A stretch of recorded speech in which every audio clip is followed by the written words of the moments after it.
lúgubre y oscuro bosque de tonos grisáceos caminaba un taciturno joven de apenas 19 años.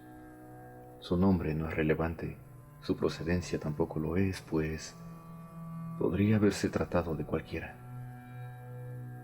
Él conocía bien su identidad, o al menos creía hacerlo.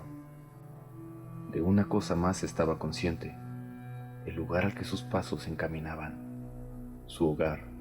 Pero esta acción no era premeditada. Se trataba más de un instinto primitivo de sentirse cómodo, a salvo. ¿Y por qué tendría esta necesidad? No lo sabía, así que solo caminaba y caminaba en el silencioso y deshabitado bosque. Al fin hubo llegado a la carretera, levantó la vista hacia el cielo. Era negro, más negro que la noche, y las estrellas y la luna estaban ausentes, como si allá fuera del planeta no hubiese nada. Pero siguió caminando rumbo a su destino, sin cuestionar. Y entonces el silencio fue cortado por un palpitar y un jadeo, como los de un animal moribundo.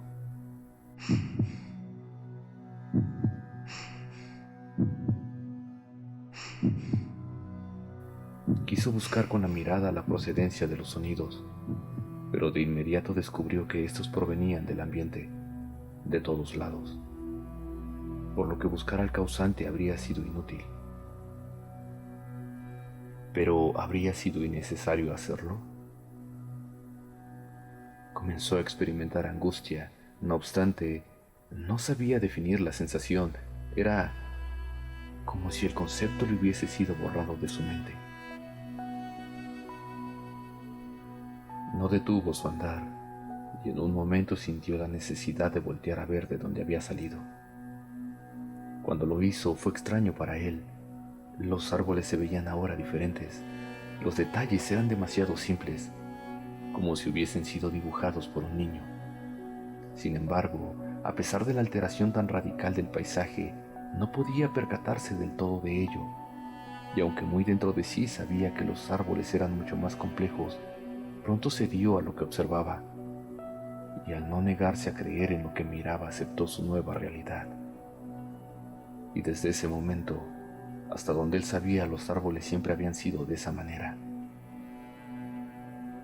Aunque el entorno se iba volviendo más simple a su alrededor, y los latidos y jadeos aumentaban su volumen a la par que reducían la velocidad de su frecuencia, él aceptaba los cambios como reales y absolutos. No se cuestionaba. Pronto llegó a su pueblo, si es que aquel estrafalario sitio se le podía llamar de esa manera. Este lugar estaba integrado por materia de formas estrambóticas, ventanas de contornos notoriamente asimétricos, raras puertas que parecían solo estar pintadas en los muros.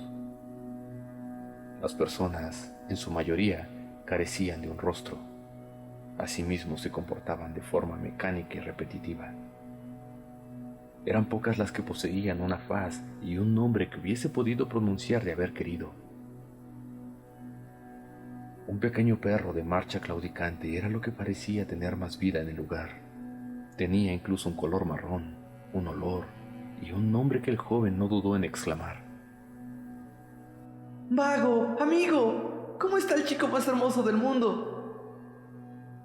Aquel animal, alegremente, comenzó a saltar y lamerle la cara, haciéndolo experimentar emociones por vez primera desde que caminó en aquel insulso bosque, las cuales eran de júbilo. Algo se despertó en él. Volteó en dirección al bosque para descubrir que no había nada. Todo era oscuridad. Él solo observaba aquel vacío mientras el perro le ladraba para llamar su atención. No obstante, el joven seguía con la mirada clavada en aquella ausencia.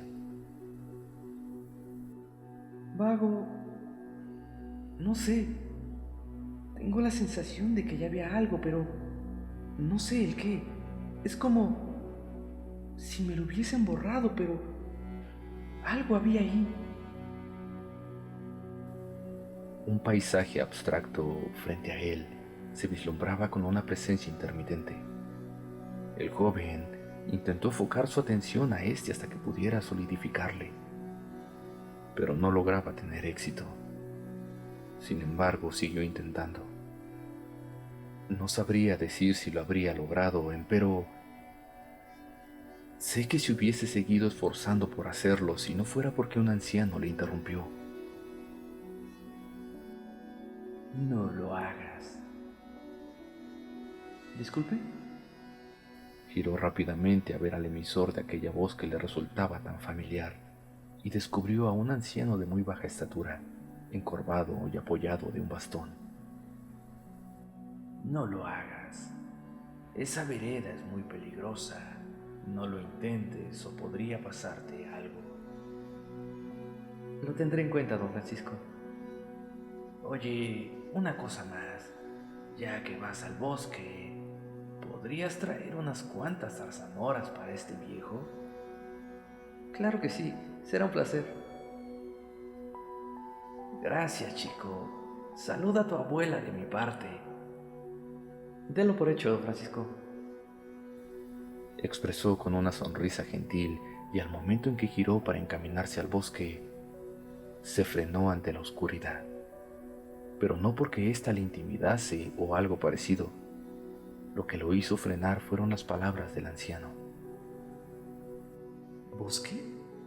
¿Zarzamoras? Disculpe, don Francisco, ¿qué es el bosque? Preguntó y al voltear, el anciano seguía ahí, como si no se hubiese movido ni un poco y como si jamás hubiese dejado de hablar, pero no decía nada. No emitía sonido alguno, solo sus labios se movían en el silencio. En cámara lenta las facciones del hombre se iban borrando, hasta quedar una cabeza lisa, sin rasgo alguno. El joven inquieto retrocedió y cayó al suelo. Aquel perro marrón rápidamente se le acercó. Vago, algo está mal. Algo está muy mal. El mundo... No hay mundo. La realidad... Ni siquiera puedo recordar de dónde vengo. Vamos a casa, amigo. Debemos ir a casa. El joven se levantó y a pesar de que las callejuelas del pueblo, las casas y los detalles se habían vuelto tan sencillos, logró encontrar su pequeña morada, la cual era la única que mantenía aún su forma original, pero, para ser honesto, aunque no fuera así, no creo que aquel joven se hubiese percatado de algún cambio, por drástico que fuese. Vago le intentaba detener para que no entrase, pero la necesidad del joven por sentirse a salvo le hizo ignorarlo. Aquel perro se quedó sentado en silencio y mientras le veía entrar por la puerta, se fue desvaneciendo en la nada y con él todo lo demás, incluyendo al joven. Pronto solo había oscuridad y el constante sonido de los jadeos y palpitares, pero así también se fueron callando, quedando todo en silencio, la nada absoluta. Aunque quisiese hablar más sobre aquel joven, ya no puedo, ya no hay nada. Solo una madre que llora desconsoladamente al recibir la noticia del médico de que su hijo, el cual ha sufrido un accidente en el bosque, jamás despertará porque ha tenido muerte cerebral. Y aquella mujer experimenta el dolor más grande que había tenido en su vida, mientras sujeta la mano de lo que alguna vez fue su único hijo, y toma la decisión más sabia y amarga de desconectarle.